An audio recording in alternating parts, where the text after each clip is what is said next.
Hey there, it's Candidly Coach K here, and I'm coming to give you life lesson number 6 as I journey to 40. Okay, I have a question for you. Have you ever given so much of yourself, given so much of your time, given so much to whether it's your marriage, your children, your job, your career, whatever it is, but you've given and given and given and given until you get home and you feel completely depleted. You get to that point where you can't do nothing for yourself. You can't make it to the appointments for you. You don't even have the time to sit and write about it because you are completely depleted. And then you find yourself on your knees crying out to the Lord, Lord, help me, please fill me back up so I can give again. Has it ever been you? I know it has definitely been me. And my number 6 life lesson as I journey to 40 it has been and still is, give from your saucer, not from your cup. Yeah, you heard that right. So imagine a teapot, okay? Imagine you have a teapot and you have a nice little tea set with the cup and the saucer. And you just begin to pour.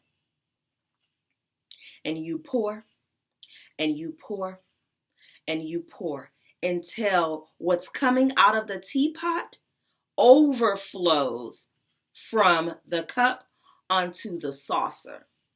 And so now you not only have tea inside of your saucer, your cup, you have tea on your saucer as well. Give from your overflow. Give from your saucer and not your cup is exactly what that visualization means. Okay? What I have learned from my personal experience is when I would give until I was fully depleted and had nothing else to give, had nothing to give myself, I realized something. That ain't biblical. It ain't.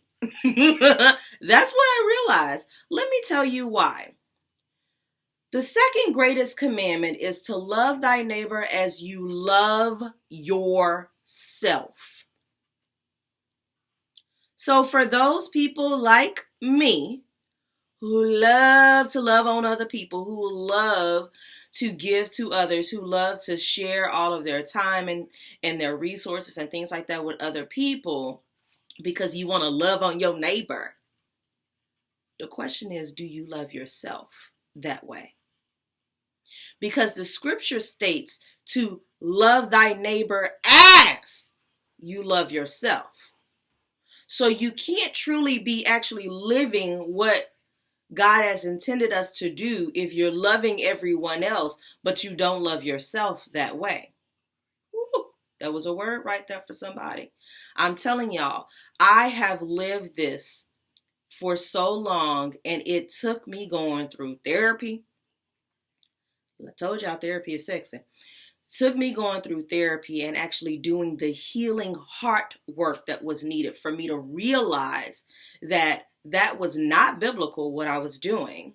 And how can I truly be giving the best to someone else if I'm not the best myself? If I'm not giving the best to me? Okay? So instead of giving from my cup where I'm giving and giving and giving and giving and giving, imagine just that they didn't have the overflow. It was just full inside the cup, right? And I just pour out to this person, then I pour out to that person, then I pour out to this charity, then I pour out to this job, then I pour out to, all of these other places. And then when I'm ready to drink from the cup is empty. That's not giving from your overflow. That means you really didn't have it to give. You get what I'm saying? But if you have it, remnants on the saucer. It's overflowing on the saucer.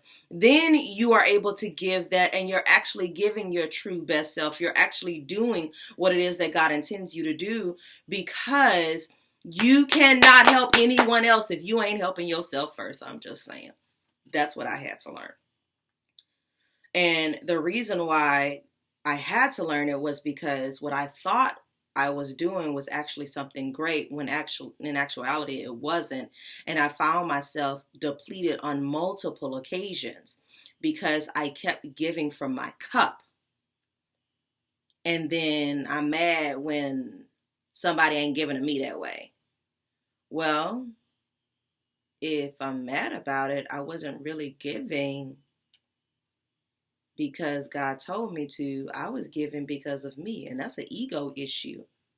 Okay? Look, I'm being real with y'all. Be real with me too. Okay? So, life lesson number 6 for me is one that I had to learn throughout my adulthood, and it's something that carries on into motherhood as well, because so many times as mothers, we give to our children and we overflow with giving to them and our time and things like that. And then we forget about ourselves in the end. And then at nighttime, once you get them to bed and everything, you're like, I don't have no time for me, so I'm just going to go lay down. No! Schedule yourself on the calendar just like you schedule everything for them. Just like you schedule soccer practice or running them to make sure that they go get their stuff for dance. Or if you're running, make sure that they're there for softball practice and all of that stuff. Schedule your time. Whether you just want to go for a walk, you want to go get your mani-pedi, you want to schedule a spa day, schedule your time. It doesn't have to be something that's, overly extravagant, or it can be if that's what you so choose. But you have to take care of you so you can then give your best to other people. I hope this blessed someone, because this was a hard life lesson for me. And it's something that I have to remind myself every single day. And I remind people that I coach as well. Give from your saucer, not from your cup. If you have to give from your cup, that means you do not have it to give. Go and study that second commandment. Love thy neighbor as you love yourself. Woo-hoo-hoo. It's a good one, right? All right, y'all. I have how many more? 34 more lessons to give you, so stay along with me on this journey, and I want to hear about you. Share with me if you ever fell into that trap of giving from your cup versus your saucer. And when did you learn to actually give from your saucer and not your cup? Or is it still a struggle for you? Because listen, we all get on the struggle bus sometimes, and it's completely fine. But if you share, then I can then share some tips to help you overcome that, okay? I thank you all for watching this one. This is Candidly Coach K here, giving you life lesson number 6 as I journey to 40, and there's many more to go. I pray this blessed you as it is blessing me, sharing my journey with you. All right, y'all have a great day. Bye! Yeah, y'all saw this? Forgot to tell you. I am an official co-author of Prayers for the Boss Babes. We are already a bestseller on Amazon, #1 in the nation. Go ahead and pick it up. You can cop it on Amazon.com, or you can go ahead and purchase it from my link, which is shared in the comments below. Prayers for the Boss Babes is going to help any boss babe who has a business or starting a business or just living life, and you want prayers for the things that you do. This is what this is about. Okay? It's a devotional, 90-day devotional. Y'all have a great day. That's all I wanted to say.